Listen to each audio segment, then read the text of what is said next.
The Adventures of Sherlock Holmes by Arthur Conan Doyle. X. The Adventure of the Noble Bachelor. The Lord Street, and its curious termination, have long ceased to be a subject of interest in those exalted circles in which the unfortunate bridegroom moves. Fresh scandals have eclipsed it, and their more piquant details have drawn the gossips away from this 4-year-old drama.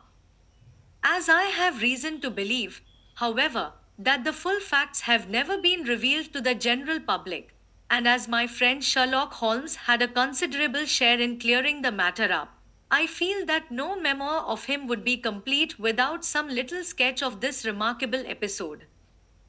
It was a few weeks before my own marriage, during the days when I was still sharing rooms with Holmes in Baker Street, that he came home from an afternoon stroll to find a letter on the table waiting for him. I had remained indoors all day, for the weather had taken a sudden turn to rain, with high autumnal winds, and the jejel bullet which I had brought back in one of my limbs as a relic of my Afghan campaign throbbed with dull persistence. With my body in one easy chair and my legs upon another, I had surrounded myself with a cloud of newspapers until at last, saturated with the news of the day, I tossed them all aside and lay listless, watching the huge crest and monogram upon the envelope upon the table and wondering lazily who my friend's noble correspondent could be. Here is a very fashionable epistle, I remarked as he entered. Your morning letters, if I remember right, were from a fishmonger and a tide waiter. Yes, my correspondence has certainly the charm of variety, he answered, smiling, and the humbler are usually the more interesting. This looks like one of those unwelcome social summonses which call upon a man either to be bored or to lie. He broke the seal and glanced over the contents. Oh, come, it may prove to be something of interest, after all. Not social, then? No, distinctly professional. And from a noble client? One of the highest in England. My dear fellow, I congratulate you. I assure you, Watson, without affection, that the status of my client is a matter of less moment to me than the interest of his case. It is just possible, however, that that also may not be wanting in this new investigation. You have been reading the papers diligently of late, have you not? It looks like it, said I ruefully, pointing to a huge bundle in the corner. I have had nothing else to do. It is fortunate, for you will perhaps be able to post me up. I read nothing except the criminal news and the agony column. The latter is always instructive. But if you have followed recent events so closely, you must have read about Lord Street. Oh, yes, with the deepest interest. That is well. The letter which I hold in my hand is from Lord Street. I will read it to you, and in return you must turn over these papers and let me have whatever bears upon the matter. This is what he says. My dear M.R. Sherlock Holmes, Lord Backwater tells me that I may place implicit reliance upon your judgment and discretion. I have determined, therefore, to call upon you and to consult you in reference to the very painful event which has occurred in connection with my wedding. Mr. Lestrade, of Scotland Yard, is acting already in the matter, but he assures me that he sees no objection to your cooperation, and that he even thinks that it might be of some assistance. I will call at 4 o'clock in the afternoon, and, should you have any other engagement at that time, I hope that you will postpone it, as this matter is of paramount importance. Yours faithfully, Robert St. Simon. It is dated from Grosvenor Mansions, written with a quill pen, and the noble lord has had the misfortune to get a smear of ink upon the outer side of his right little finger, remarked Holmes as he folded up the epistle. He says 4 o'clock. It is 3 now. He will be here in an hour. Then I have just time, with your assistance, to get clear upon the subject. Turn over those papers and arrange the extracts in their order of time, while I take a glance as to who our client is. He picked a red covered volume from a line of books of reference beside the mantelpiece. Here he is, said he, sitting down and flattening it out upon his knee. Lord Robert Walsingham de Vere Street, second son of the Duke of Balmoral. Hum. Arms, azure, three caltrops in chief over a fess sable. Born in 1846. He is 41 years of age, which is mature for marriage. Was Under Secretary for the colonies in a late administration. The Duke, his father, was at one time Secretary for Foreign Affairs. They inherit Plantagenet blood by direct descent and Tudor on the distaff side. Ha! Well, there is nothing very instructive in all this. I think that I must turn to you, Watson, for something more solid. I have very little difficulty in finding what I want, said I, for the facts are quite recent and the matter struck me as remarkable. I feared to refer them to you, however, as I knew that you had an inquiry on hand and that you disliked the intrusion of other matters. Oh, you mean the little problem of the Grosvenor Square furniture van. That is quite cleared up now, though, indeed, it was obvious from the first. Pray give me the results of your newspaper selections. Here is the first notice which I can find. It is in the personal column of the Morning Post and dates, as you see, some weeks back. A marriage has been arranged, it says, and will, if rumor is correct, very shortly take place between Lord Robert Street, second son of the Duke of Balmoral, and Miss Hattie Doran, the only daughter of Aloysius Doran. ESQ. Of San Francisco, call. USA, that is all. Terse and to the point, remarked Holmes, stretching his long, thin legs towards the fire. There was a paragraph amplifying this in one of the society papers of the same week. Ah, here it is. There will soon be a call for protection in the marriage market, for the present free trade principle appears to tell heavily against our home product. One by one, the management of the noble houses of Great Britain is passing into the hands of our fair cousins from across the Atlantic. An important addition has been made during the last week to the list of the prizes which have been borne away by these charming invaders. Lord Street, who has shown himself for over 20 years proof against the little god's arrows, has now definitely announced his approaching marriage with Miss Hattie Doran, the fascinating daughter of a California millionaire. Miss Doran, whose graceful figure and striking face attracted much attention at the Westbury House festivities, is an only child, and it is currently reported that her dowry will run to considerably over the six figures, with expectancies for the future.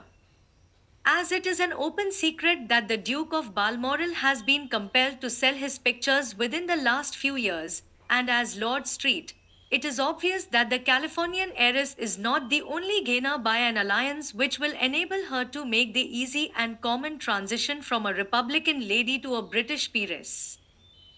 Anything else? Asked Holmes, yawning. Oh, yes, plenty. Then there is another note in the Morning Post to say that the marriage would be an absolutely quiet one, that it would be at St. George's, Hanover Square, that only half a dozen intimate friends would be invited, and that the party would return to the furnished house at Lancaster Gate which has been taken by Mr. Aloysius Doran. 2 days later, that is, on Wednesday last, there is a curt announcement that the wedding had taken place, and that the honeymoon would be passed at Lord Backwater's place, near Petersfield. Those are all the notices which appeared before the disappearance of the bride. Before the what? Asked Holmes with a start. The vanishing of the lady. When did she vanish, then? At the wedding breakfast. Indeed. This is more interesting than it promised to be, quite dramatic, in fact. Yes, it struck me as being a little out of the common. They often vanish before the ceremony, and occasionally during the honeymoon. But I cannot call to mind anything quite so prompt as this. Pray let me have the details. I warn you that they are very incomplete. Perhaps we may make them less so. Such as they are set forth in a single article of a morning paper of yesterday, which I will read to you. It is headed Singular Occurrence at a Fashionable Wedding. The family of Lord Robert Street. The ceremony, as shortly announced in the papers of yesterday, occurred on the previous morning, but it is only now that it has been possible to confirm the strange rumors which have been so persistently floating about. In spite of the attempts of the friends to hush the matter up, so much public attention has now been drawn to it that no good purpose can be served by affecting to disregard what is a common subject for conversation. The ceremony, which was performed at St. George's, Hanover Square, was a very quiet one, no one being present save the father of the bride, Mr. Aloysius Doran, the Duchess of Balmoral, Lord Backwater, Lord Eustace, and Lady Clara Street, the younger brother and sister of the bridegroom, and Lady Alicia Whittington. The whole party proceeded afterwards to the house of Mr. Aloysius Doran, at Lancaster Gate, where breakfast had been prepared. It appears that some little trouble was caused by a woman, whose name has not been ascertained, who endeavored to force her way into the house after the bridal party, alleging that she had some claim upon Lord Street. It was only after a painful and prolonged scene that she was ejected by the butler and the footman. The bride, who had fortunately entered the house before this unpleasant interruption, had sat down to breakfast with the rest, when she complained of a sudden indisposition and retired to her room. Her prolonged absence having caused some comment, her father followed her, but learned from her maid that she had only come up to her chamber for an instant, caught up an ulster and bonnet, and hurried down to the passage. One of the footmen declared that he had seen a lady leave the house thus apparelled, but had refused to credit that it was his mistress, believing her to be with the company. On ascertaining that his daughter had disappeared, Mr. Aloysius Doran, in conjunction with the bridegroom, instantly put themselves in communication with the police, and very energetic inquiries are being made, which will probably result in a speedy clearing up of this very singular business.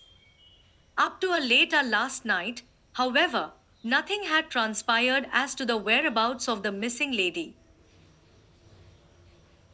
There are rumors of foul play in the matter, and it is said that the police have caused the arrest of the woman who had caused the original disturbance, in the belief that, from jealousy or some other motive, she may have been concerned in the strange disappearance of the bride. And is that all? Only one little item in another of the morning papers, but it is a suggestive one. And it is that Miss Flora Millar, the lady who had caused the disturbance, has actually been arrested. It appears that she was formerly a danseuse at the Allegro, and that she has known the bridegroom for some years. There are no further particulars, and the whole case is in your hands now, so far as it has been set forth in the public press. And an exceedingly interesting case it appears to be. I would not have missed it for worlds. But there is a ring at the bell, Watson, and as the clock makes it a few minutes after 4, I have no doubt that this will prove to be a noble client. Do not dream of going, Watson, for I very much prefer having a witness, if only as a check to my own memory. Lord Robert Street, announced our page boy, throwing open the door. A gentleman entered, with a pleasant, cultured face, high-nosed and pale, with something perhaps of petulance about the mouth, and with the steady, well-opened eye of a man whose pleasant lot it had ever been to command and to be obeyed. His manner was brisk, and yet his general appearance gave an undue impression of age, for he had a slight forward stoop and a little bend of the knees as he walked. His hair, too, as he swept off his very curly brimmed hat, was grizzled round the edges and thin upon the top. As to his dress, it was careful to the verge of foppishness, with high collar, black frock coat, white waistcoat, yellow gloves, patent leather shoes, and light colored gaiters. He advanced slowly into the room, turning his head from left to right, and swinging in his right hand the cord which held his golden eyeglasses. Good day, Lord Street, said Holmes, rising and bowing. Pray take the basket chair. This is my friend and colleague, Dr. Watson. Draw up a little to the fire, and we will talk this matter over. A most painful matter to me, as you can most readily imagine, Mr. Holmes. I have been cut to the quick. I understand that you have already managed several delicate cases of this sort, sir, though I presume that they were hardly from the same class of society. No, I am descending. I beg pardon. My last client of the sort was a king. Oh, really? I had no idea. And which king? The king of Scandinavia. What? Had he lost his wife? You can understand, said Holmes suavely, that I extend to the affairs of my other clients the same secrecy which I promised to you in yours. Of course. Very right. Very right. I'm sure I beg pardon. As to my own case, I am ready to give you any information which may assist you in forming an opinion. Thank you. I have already learned all that is in the public prints, nothing more. I presume that I may take it as correct, this article, for example, as to the disappearance of the bride. Lord Street. Yes, it is correct, as far as it goes. But it needs a great deal of supplementing before anyone could offer an opinion. I think that I may arrive at my facts most directly by questioning you. Pray do so. When did you first meet Miss Hattie Doran? In San Francisco, a year ago. You were traveling in the States? Yes. Did you become engaged then? No. But you were on a friendly footing? I was amused by her society, and she could see that I was amused. Her father is very rich. He is said to be the richest man on the Pacific slope. And how did he make his money? In mining. He had nothing a few years ago.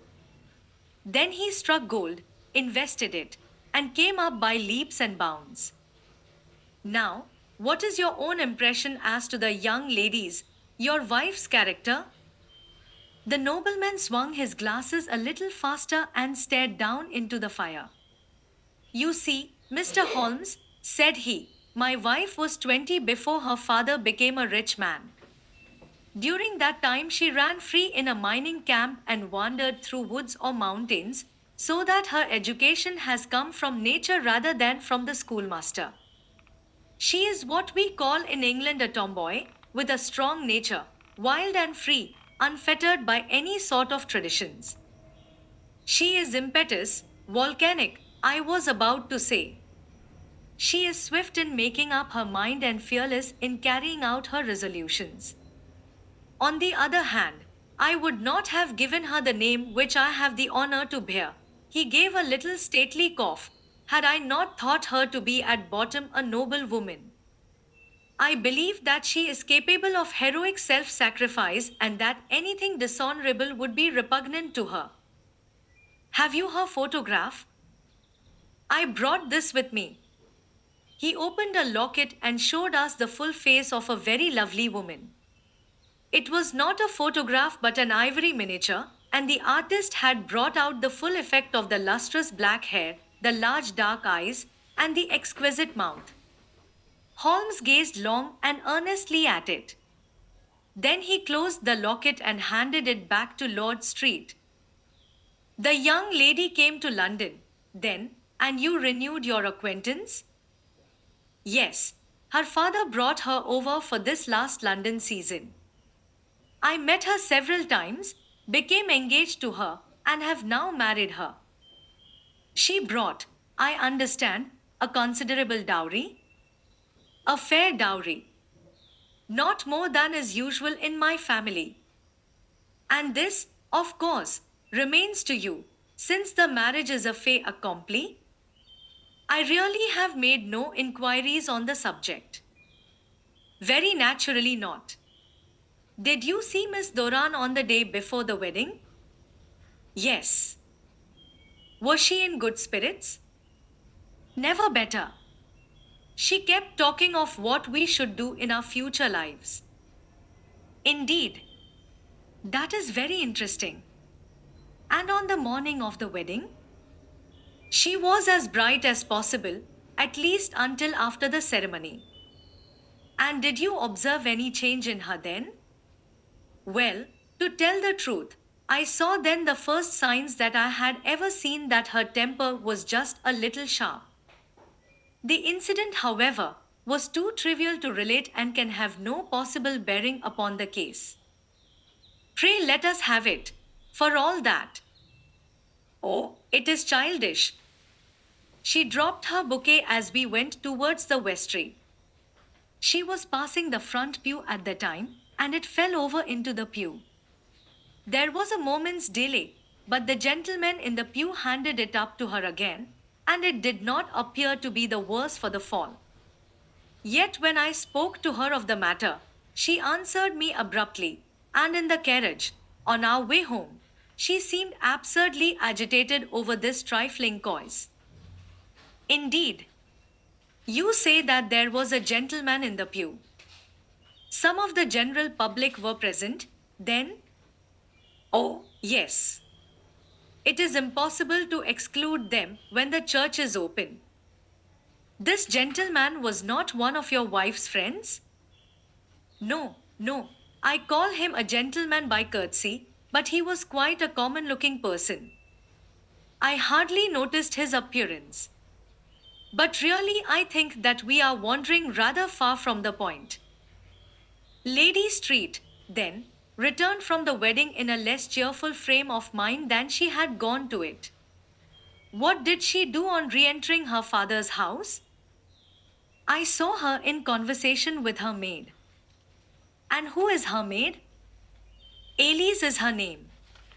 She is an American and came from California with her.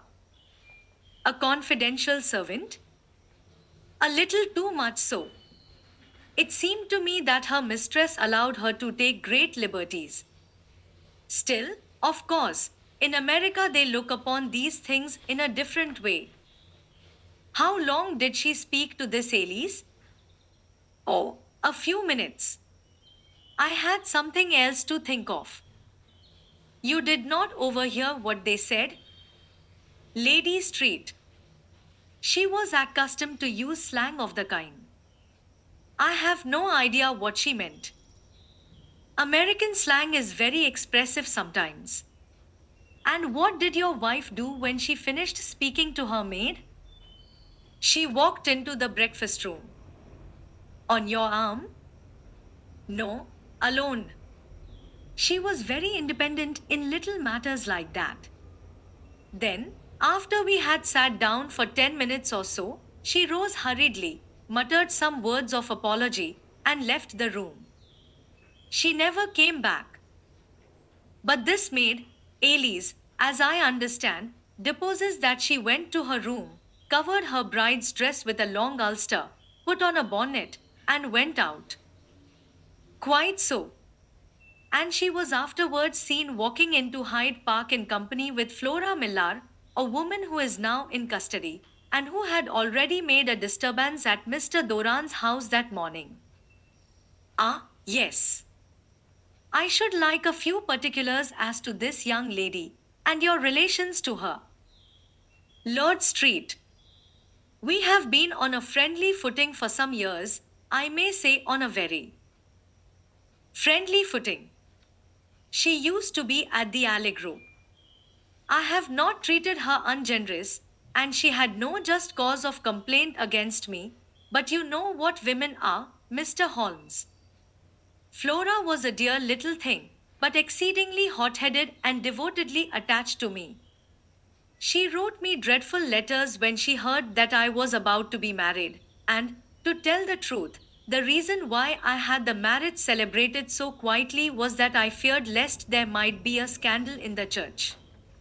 She came to Mr. Doran's door just after we returned, and she endeavored to push her way in, uttering very abusive expressions towards my wife, and even threatening her. But I had foreseen the possibility of something of the sort, and I had two police fellows there in private clothes, who soon pushed her out again. She was quiet when she saw that there was no good in making a row. Did your wife hear all this? No, thank goodness, she did not. And she was seen walking with this very woman afterwards? Yes. That is what Mr. Lestrade, of Scotland Yard, looks upon as so serious. It is thought that Flora decoyed my wife out and laid some terrible trap for her. Well, it is a possible supposition. You think so, too? I did not say a probable one. But you do not yourself look upon this as likely? I do not think Flora would hurt a fly. Still, jealousy is a strange transformer of characters. Pray, what is your own theory as to what took place? Well, really, I came to seek a theory, not to propound one. I have given you all the facts.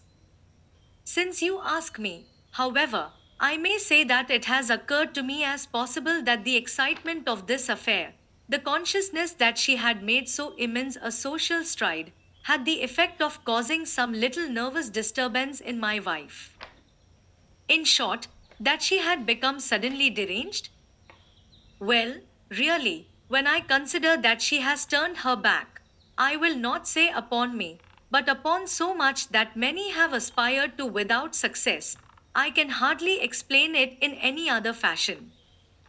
Well, certainly that is also a conceivable hypothesis, said Holmes, smiling. And now, Lord Street, I think that I have nearly all my data. May I ask whether you were seated at the breakfast table so that you could see out of the window? We could see the other side of the road and the park. Quite so. Then I do not think that I need to detain you longer. I shall communicate with you. Should you be fortunate enough to solve this problem, said our client, rising. I have solved it. Eh? What was that? I say that I have solved it. Where, then, is my wife? That is a detail which I shall speedily supply. Lord Street. I am afraid that it will take wiser heads than yours or mine, he remarked, and bowing in a stately, old-fashioned manner he departed. It is very good of Lord Street, said Sherlock Holmes, laughing. I think that I shall have a whisky and soda and a cigar after all this cross-questioning. I had formed my conclusions as to the case before our client came into the room. My dear Holmes, I have notes of several similar cases, though none, as I remarked before, which were quite as prompt. My whole examination served to turn my conjecture into a certainty. Circumstantial evidence is occasionally very convincing, as when you find a trout in the milk, to quote Thoreau's example. But I have heard all that you have heard. Without, however, the knowledge of pre-existing cases which serves me so well. There was a parallel instance in Aberdeen some years back, and something on very much the same lines at Munich the year after the Franco-Prussian War. It is one of these cases, but, hello, here is Lestrade. Good afternoon, Lestrade. You will find an extra tumbler upon the sideboard, and there are cigars in the box. The official detective was attired in a pea jacket and cravat, which gave him a decidedly nautical appearance, and he carried a black canvas bag in his hand. With a short greeting, he seated himself and lit the cigar which had been offered to him. What's up, then? Asked Holmes with a twinkle in his eye. You look dissatisfied. And I feel dissatisfied. It is this infernal Saint Simon marriage case. I can make neither head nor tail of the business. Really? You surprise me. Who ever heard of such a mixed affair? Every clue seems to slip through my fingers. I have been at work upon it all day. And very wet it seems to have made you, said Holmes, laying his hand upon the arm of the pea jacket. Yes, I have been dragging the serpentine. In heaven's name, what for? In search of the body of Lady Street.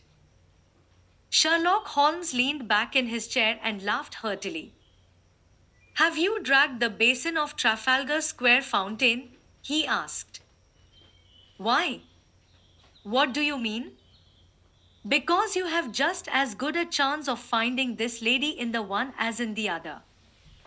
Lestrade shot an angry glance at my companion. I suppose you know all about it, he snarled. Well, I have only just heard the facts, but my mind is made up. Oh, indeed. Then you think that the serpentine plays no part in the matter? I think it very unlikely. Then perhaps you will kindly explain how it is that we found this in it? He opened his bag as he spoke and tumbled onto the floor a wedding dress of watered silk, a pair of white sateen shoes, and a bride's wreath and veil, all discolored and soaked in water. There, said he, putting a new wedding ring upon the top of the pile. There is a little nut for you to crack, Master Holmes.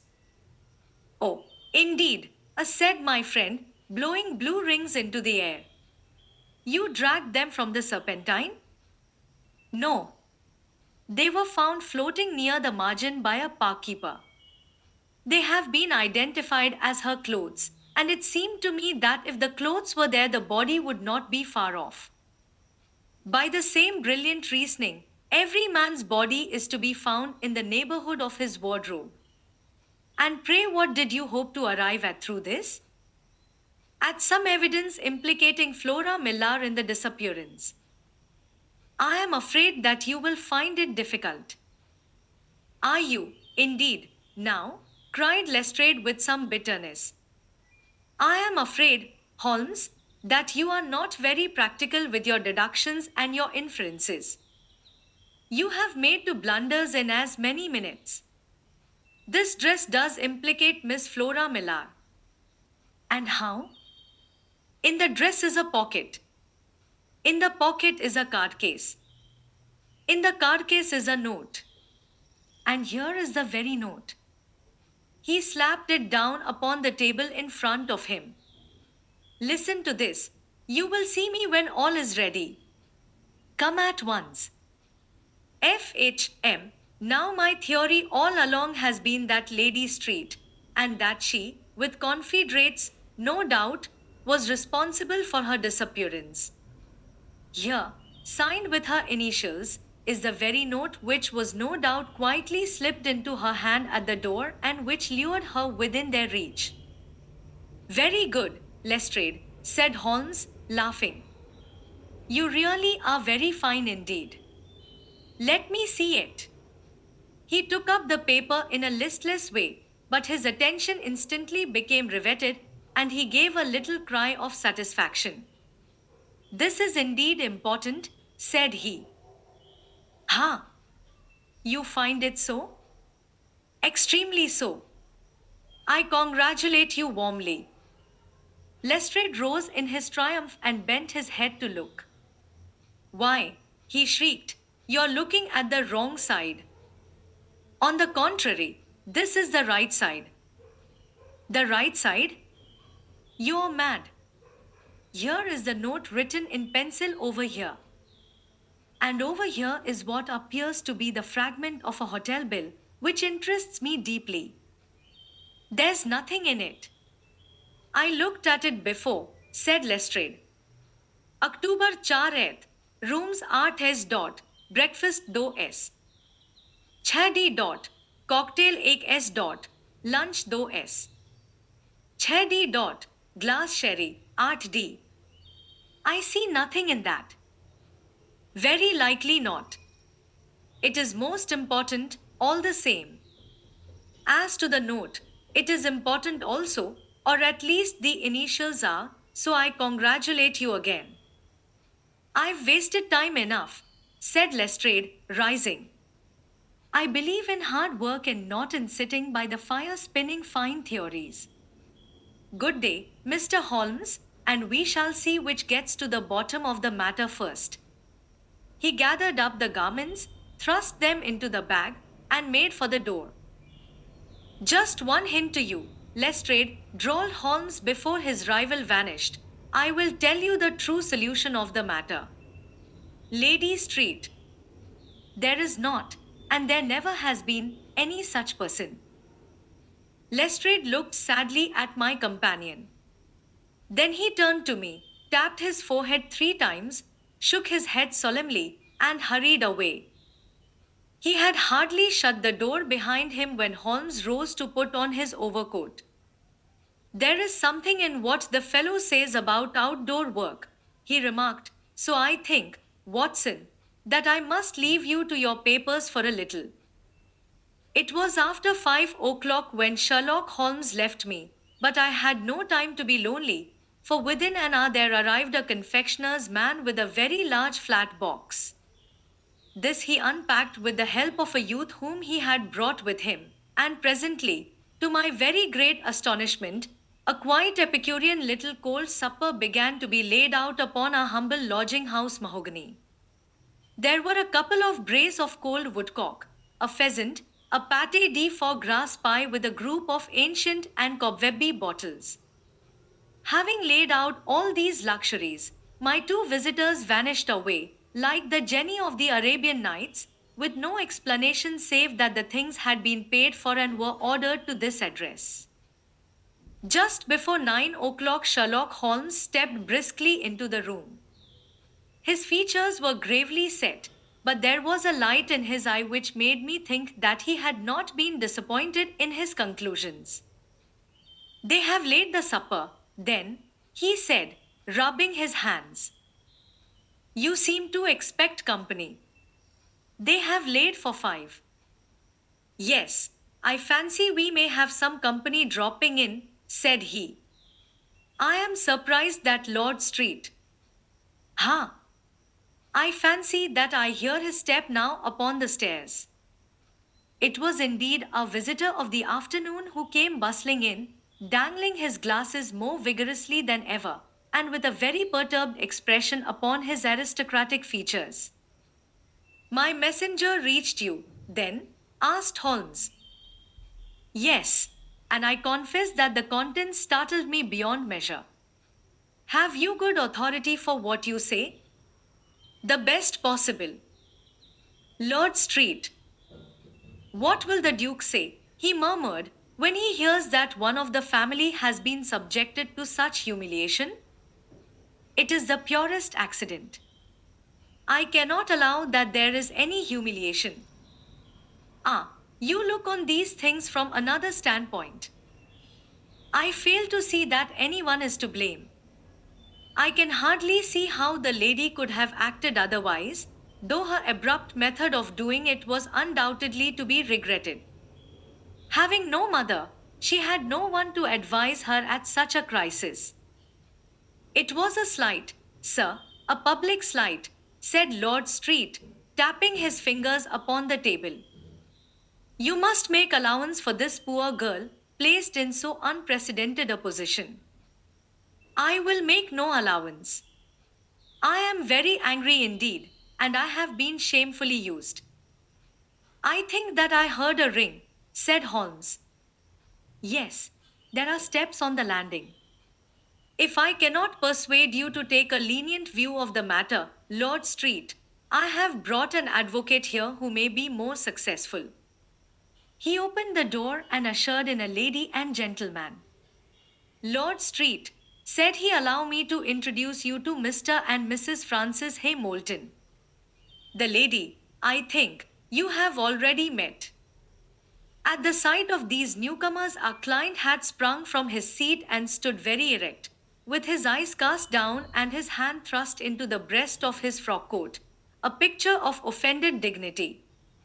The lady had taken a quick step forward and had held out her hand to him, but he still refused to raise his eyes. It was as well for his resolution, perhaps, for her pleading face was one which it was hard to resist. You're angry, Robert, said she. Well, I guess you have every cause to be. Pray make no apology to me, said Lord Street. Oh, yes, I know that I have treated you real bad and that I should have spoken to you before I went, but I was kind of rattled, and from the time when I saw Frank here again, I just didn't know what I was doing or saying. I only wonder I didn't fall down and do a faint right there before the altar. Perhaps, Mrs. Moulton, you would like my friend and me to leave the room while you explain this matter? If I may give an opinion, remarked the strange gentleman, we've had just a little too much secrecy over this business already. For my part, I should like all Europe and America to hear the rights of it. He was a small, wiry, sunburnt man, clean shaven, with a sharp face and alert manner. Then I'll tell our story right away, said the lady. Frank here and I met in 1984 in McGuire's camp near the Rockies, where Pa was working a claim. We were engaged to each other, Frank and I, but then one day father struck a rich pocket and made a pile, while poor Frank here had a claim that petered out and came to nothing. The richer Pa grew, the poorer was Frank, so at last Pa wouldn't hear of our engagement lasting any longer, and he took me away to Frisco. Frank wouldn't throw up his hand, though, so he followed me there, and he saw me without Pa knowing anything about it. It would only have made him mad to know, so we just fixed it all up for ourselves. Frank said that he would go and make his pile, too, and never come back to claim me until he had as much as Pa. So then I promised to wait for him to the end of time and pledged myself not to marry anyone else while he lived.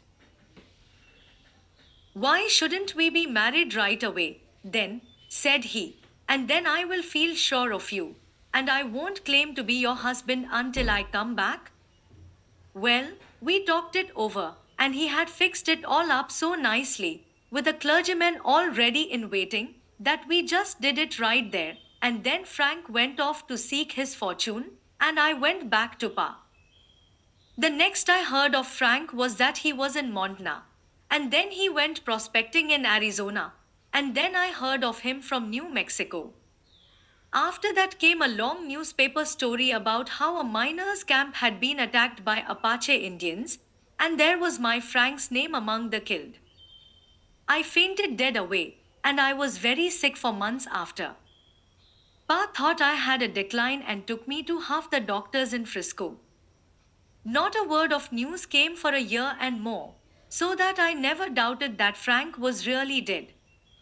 Then Lord Street, and we came to London, and a marriage was arranged, and Pa was very pleased, but I felt all the time that no man on this earth would ever take the place in my heart that had been given to my poor Frank. Still, if I had married Lord Street, of course I'd have done my duty by him. We can't command our love, but we can our actions. I went to the altar with him with the intention to make him just as good a wife as it was in me to be. But you may imagine what I felt when, just as I came to the altar rails, I glanced back and saw Frank standing and looking at me out of the first pew. I thought it was his ghost at first, but when I looked again there he was still, with a kind of question in his eyes, as if to ask me whether I were glad or sorry to see him. I wonder I didn't drop. I know that everything was turning round, and the words of the clergyman were just like the buzz of a bee in my ear. I didn't know what to do. Should I stop the service and make a scene in the church? I glanced at him again, and he seemed to know what I was thinking, for he raised his finger to his lips to tell me to be still. Then I saw him scribble on a piece of paper, and I knew that he was writing me a note. As I passed his pew on the way out, I dropped my bouquet over to him, and he slipped the note into my hand when he returned me the flowers. It was only a line asking me to join him when he made the sign to me to do so. Of course, I never doubted for a moment that my first duty was now to him, and I determined to do just whatever he might direct. When I got back, I told my maid, who had known him in California and had always been his friend. I ordered her to say nothing, but to get a few things packed and my ulster ready. I know I ought to have spoken to Lord Street, but it was dreadful hard before his mother and all those great people. I just made up my mind to run away and explain afterwards. I hadn't been at the table 10 minutes before I saw Frank out of the window at the other side of the road. He beckoned to me and then began walking into the park. I slipped out, put on my things, and followed him. Some woman came talking something or other about Lord Street, seemed to me from the little I heard as if he had a little secret of his own before marriage also, but I managed to get away from her and soon overtook Frank. We got into a cab together, and away we drove to some lodgings he had taken in Gordon Square, and that was my true wedding after all those years of waiting. Frank had been a prisoner among the Apaches, had escaped, came on to Frisco, found that I had given him up for dead and had gone to England, followed me there, and had come upon me at last on the very morning of my second wedding. I saw it in a paper, explained the American. It gave the name and the church, but not where the lady lived. Then we had a talk as to what we should do, and Frank was all for openness, but I was so ashamed of it all that I felt as if I should like to vanish away and never see any of them again, just sending a line to Pa, perhaps, to show him that I was alive. It was awful to me to think of all those lords and ladies sitting round that breakfast table and waiting for me to come back.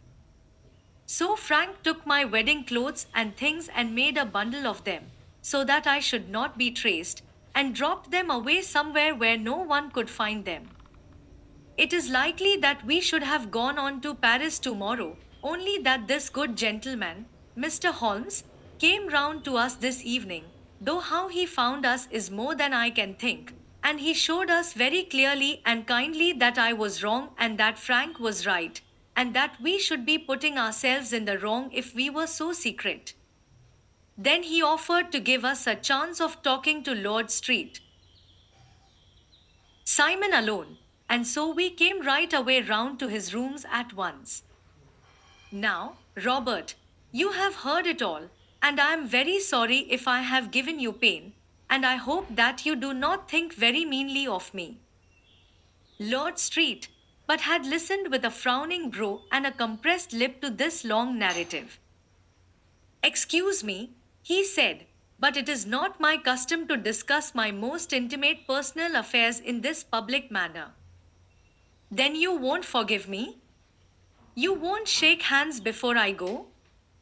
Oh, certainly, if it would give you any pleasure. He put out his hand and coldly grasped that which she extended to him.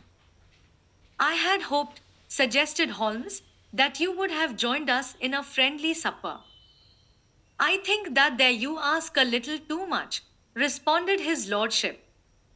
I may be forced to acquiesce in these recent developments, but I can hardly be expected to make merry over them. I think that with your permission I will now wish you all a very good night. He included us all in a sweeping bow and stalked out of the room.